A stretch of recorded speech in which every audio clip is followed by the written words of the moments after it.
Semitic Magic, Its Origins and Development by R. Campbell Thompson. Chapter 5, The Redemption of the Firstborn.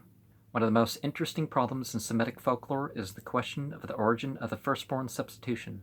Yahweh is related to have said, "Sanctify unto me all the firstborn.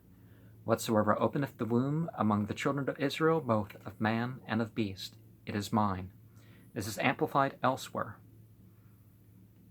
Exodus 13:2 and Exodus 13:12.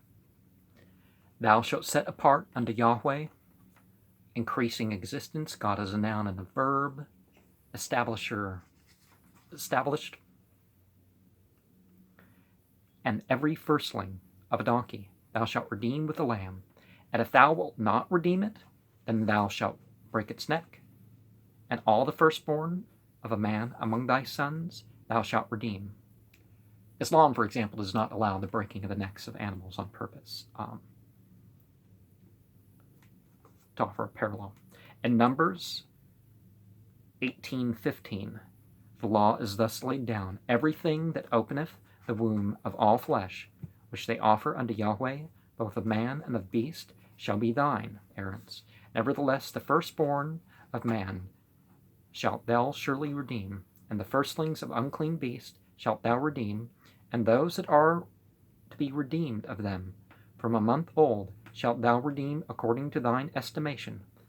4. The money of 5 shekels after the shekel of the sanctuary, the same as 20 gerahs, but the firstling of an ox, or the firstling of a sheep, or the fatling of a goat, thou shalt not redeem. They are holy. Thou shalt sprinkle their blood upon the altar, and shalt burn their fat for an offering made by fire, for a sweet Savior unto Yahweh. One tradition, Jehovahist, assigns some of the Jehovahist went and Elohist, and some of that doesn't quite match up, but this is 1800s ideas. Generally, there's some things going on, but not quite like that. One tradition Jehovahist assigns the origins of this custom is the smiting of the firstborn in Egypt. For all the firstborns are mine. On this day I smote all the firstborn in the land of Egypt. I hallowed unto me all the firstborn in Israel, both man and beast. Mine shall they be. I am Yahweh. Numbers 3:13. In the Quran, we don't have 10 plagues, because what it seems is the killing of the firstborn generally, but not completely, so that was not part of those 2 historical incidences that can be referred to possible dates for the Exodus. But a second Elohist legend of the substitute of the ram for the sacrifices of the firstborn is the more primitive story of Abraham and Isaac as an initial story of Jephthah's vow. What is it? Is it Yeptah?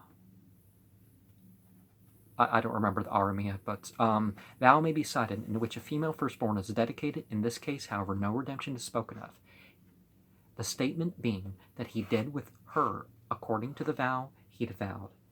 Genesis 22:1. Yahweh does not occur in the story except the name of the place, Yahweh Yirah. It is its explanation, the angel of Yahweh, and the dialogue.